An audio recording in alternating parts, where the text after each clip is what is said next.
En este video empezaremos viendo de qué se tratan las cadenas de Markov de tiempo discreto y cómo podemos modelarlas. Entonces, ¿qué es una cadena de Markov de tiempo discreto? Antes que nada es un proceso estocástico. ¿Y qué significa esto? Que la probabilidad que mi sistema se encuentre en un estado varía y ya no va a ser algo determinístico que yo conozco a ciencia cierta que el estado pasa de 1 a 2, por ejemplo, sino que va a tener una probabilidad asociada de llegada a diferentes estados. Entonces acá juega todo este tema probabilístico, por eso se llaman estocásticos. Es de tiempo discreto y, como hablábamos en videos anteriores, se trata de que normalmente en la medida del tiempo o las tomas de mediciones que nosotros realizamos es en un tiempo específico, entonces cada hora, cada minuto, cada segundo. Y finalmente cumple con la propiedad de Markov. ¿Y qué quiere decir? Que el estado actual describe toda la historia que sucedió hacia atrás.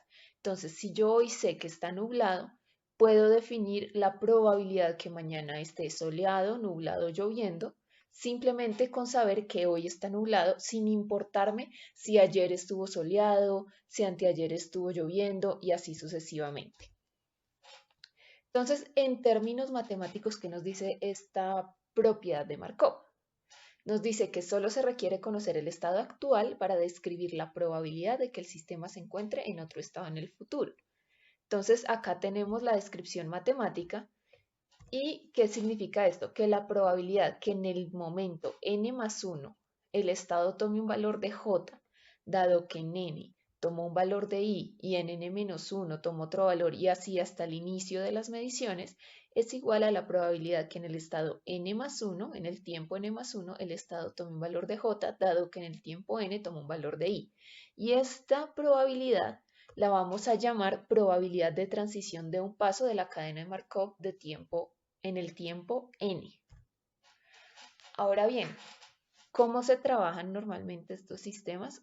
Con cadenas de Markov de tiempo discreto homogéneas y de acá en adelante se van a trabajar con este tipo de cadenas en los próximos videos. ¿Y qué pasa? Que esa probabilidad en un tiempo n más 1, dado que en el tiempo n, o sea, en el momento anterior de medición tenía otro valor, va a ser igual a la probabilidad en el instante 1, en el momento 1, que tome el valor de j dado que en el 0 tomó un valor de i. Es decir, no me va a importar en qué momento del tiempo de la medición me encuentro, sino porque esas probabilidades van a ser las mismas. Si hoy el día está soleado, la probabilidad que mañana esté nublado va a ser la misma que si miro el sistema mañana que está soleado a y miro la probabilidad que pasado mañana esté nublado.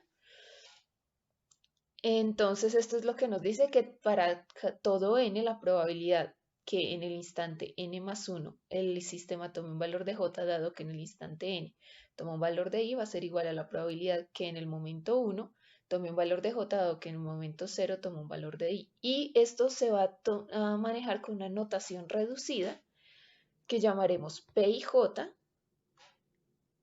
y va a ser esta probabilidad sin importar el momento n en el que esté realizando la medición o esté evaluando esas probabilidades. Ahora, ¿cómo se modela una cadena de Markov de tiempo discreto? Hay que definir tres elementos.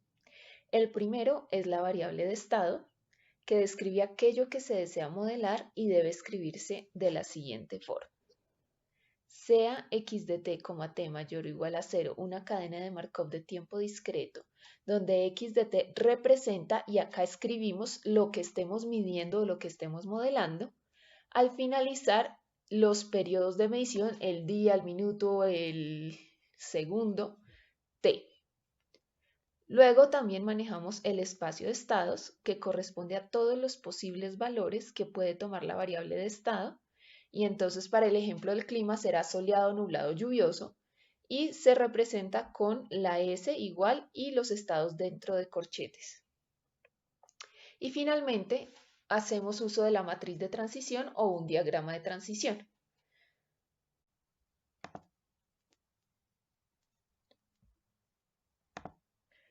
Ahora bien, ¿cómo es que modelamos la matriz de transición y cómo hacemos el grafo?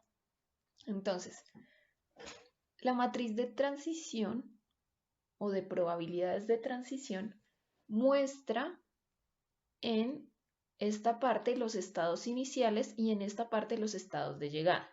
Entonces, si yo parto del estado 1 y voy al estado 1, acá tendré la probabilidad de pasar del estado 1 a 1 en un paso. Si voy del estado 1 al 2, tendré acá la probabilidad de pasar del estado 1 al 2 en un paso. Y así sucesivamente hasta mi número de estados que tengan. Los estados iniciales deben estar en el mismo orden que los estados finales. Y así obtenemos nuestra matriz de probabilidades de transición en un paso para la cadena de Markov de tiempo discreto. ¿Qué tiene de particular esta matriz? Pues como tengo los mismos estados en un lado y en el otro, pues es una matriz cuadrada de tamaño n por n. Todas las probabilidades que yo incluya deben ser mayores o iguales a 0.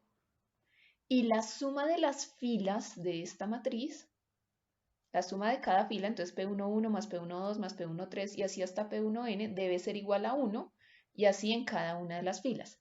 ¿Por qué? Porque pues todo lo que sale de mi estado inicial debe ser lo que entra a otro estado. Y es por estas propiedades que llamamos esta matriz como una matriz estocástica.